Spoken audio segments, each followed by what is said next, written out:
Hi everyone.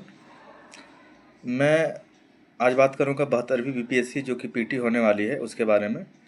कुछ मैं strategy और टिप्स इस पे मैं बात करूंगा। देखिए, आज 28 जून हो गया है और आपका 26 जुलाई को एग्ज़ाम है। तो बहुत ही कम दिन बचा है। तो इन दिनों में आपको क्या करना चाहिए, मैं इन्हीं चीज़ों पे बात करने का प्रयास करूंगा। मैंने सिविल से इस बार मेरा जो सिलेक्शन हुआ है वो आरओ के पद पे हुआ है, रेवेन्यू ऑफिसर के पद पे हुआ है। और ये मेरा लगातार 8वीं प्रयास थी और मैंने लगातार पीटी निकाला। और मैं जब शुरुआत किया पीटी देना तब से मेरा आज तक निकलते ही रहा है।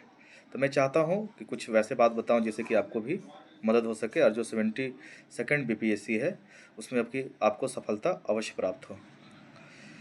तो मैं क्या क्या करता था मैं बता दूं। क्योंकि मैंने जो तैयारी की है प्रीलिम्स की, वो स्टार्टिंग तो लूसेंट से किया था। उसके बाद मैं उसके बाद जो स्टैंडर्ड्स बुक है मैंने उसका रीडिंग किया और सबकी छोटे छोटे नोट्स बना लिए थे। मतलब संक्षिप्त में हिस्ट्री हो, ज्योग्राफी हो, पॉलिटी हो, इकोनॉमिक्स हो, उसको बना लिया था ताकि जब एग्ज़ाम टाइम आए तो मैं रिवीजन कर पाऊँ। तो याद रखिएगा कि अभी चूंकि आपका एग्ज़ाम आने वाला है, नज़दीक है। तो किन्हीं के पास भी जो नोट्स होंगे या किसी तरीके से बुक में मार्क कर लिए होंगे या कहीं लिख लिए होंगे, तो आप उन्हीं चीज़ों को बार बार रिवाइज कीजिए। हो हो सके तो 2 बार, 3 बार, 4 बार, एग्ज़ाम होते होते 5 बार भी आप रिवीजन करके जाइए एग्ज़ाम में। तो सबसे पहला चीज़ जो आपको करना है 72 सेकेंड के लिए, कि रिवीजन पे सबसे ज़्यादा ध्यान देनी है। नया चीज़ पढ़ने के चक्कर में ना पड़े। नया चीज़ पढ़ने के चक्कर में ना पड़े। आपको रिवीजन पे ज़्यादा ध्यान देनी है और नई चीज़ों की को अब अवॉइड करनी है। दूसरा है कि मैं मानता हूँ कि चार जो चीज़ें होती है, मतलब चार पिलर मानता हूँ मैं इस एग्ज़ाम को निकालने के लिए। पहला, करेंट अफेयर। तो करेंट अफेयर आपको कम से कम साल भर का पढ़ा होना चाहिए और लास्ट का जो 6 मंथ है उस पे काफ़ी अच्छे से ध्यान होना चाहिए। और याद रखिएगा कि जो बड़े बड़े इवेंट होते हैं, बड़े बड़े घटना घटती है, जो बड़े बड़े न्यूज़ बनते हैं, बीपीएससी उस पर फोकस करता है। तो आप ध्यान रखिएगा कि इस इवेंट पे आप ध्यान दीजिए और इस न्यूज़ पे ज़्यादा करके फोकस कीजिएगा। फॉर एग्जांपल जैसे G20 का मीटिंग हो गया, प्रधानमंत्री का जैसे फ्रांस यात्रा हो गया, मान लीजिए कि कोई बड़ा बहुत वेनेजुएला में जिस तरह से भूकंप आ गया, तो ये बड़े बड़े न्यूज़ होते हैं। तो याद रखिएगा इस तरह से आपको ध्यान देना है। और करेंट अफेयर को अभी से कम 3 बार तो रिवाइज अवश्य कीजिएगा। और करेंट अफेयर लास्ट दिन तक पढ़ा जाता है, इस पे याद रखिएगा। दूसरा है कि हिस्ट्री। हिस्ट्री को भी आप लोग बहुत अच्छे से कीजिए और मॉडर्न इंडिया पे ज़्यादा ध्यान दीजिए। उसके बाद में आपको जो एंशिएंट पीरियड है उस पर ध्यान देना है। तो हिस्ट्री को भी अच्छे से ध्यान कर लेना, ये दूसरा पिलर हो गया। तीसरा है कि साइंस। साइंस आपको बेसिक और करेंट ये दोनों पे ध्यान देना है। करेंट कहने का मेरा मतलब है कि जो साइंस एंड टेक वाली पार्ट है उस पर ध्यान देना है। तो साइंस भी एक मेजर रोल निभाता है। और लास्ट है बिहार स्पेशल। ये थोड़ा इजी पोर्शन है और काफ़ी स्कोरिंग सेक्शन भी है। तो बिहार स्पेशल, तो करेंट अफेयर, हिस्ट्री, साइंस और बिहार स्पेशल, इसको तो आपको करके ही जाना है, बहुत अच्छे से इसको करके जाना है। मिला जुला के इसमें से 100 क्वेश्चंस आ जाते हैं।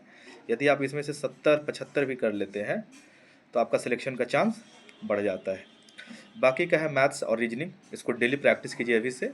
और मात्र पीवाईक्यू को ही प्रैक्टिस करना है। ज़्यादा आपको इसके लिए कोई बुक वुक लेने की आवश्यकता नहीं है।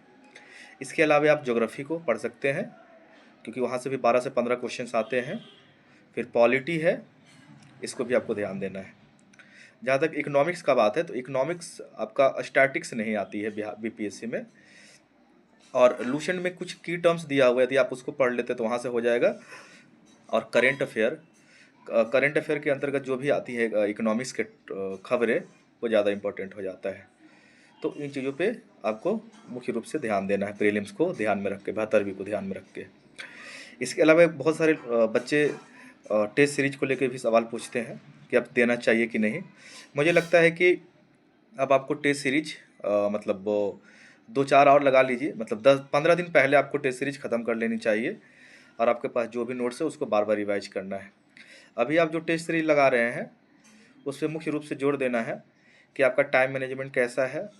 ऊपर से कहीं आप सिली मिस्टेक तो नहीं कर रहे हैं। और दूसरा कि कौन से टॉपिक आपका वीक रख गया है, इस पे ध्यान देना, मार्क्स पे नहीं। यदि आपका 50 मार्क्स भी आ रहा होगा, 60 मार्क्स भी आ रहा होगा, तो आप ध्यान दीजिएगा कि आप ये अंडर कॉन्फिडेंस में मत आइएगा कि मेरा नहीं होगा। तो मार्क्स को लेकर कभी भी खुद को एनालिसिस नहीं करना है।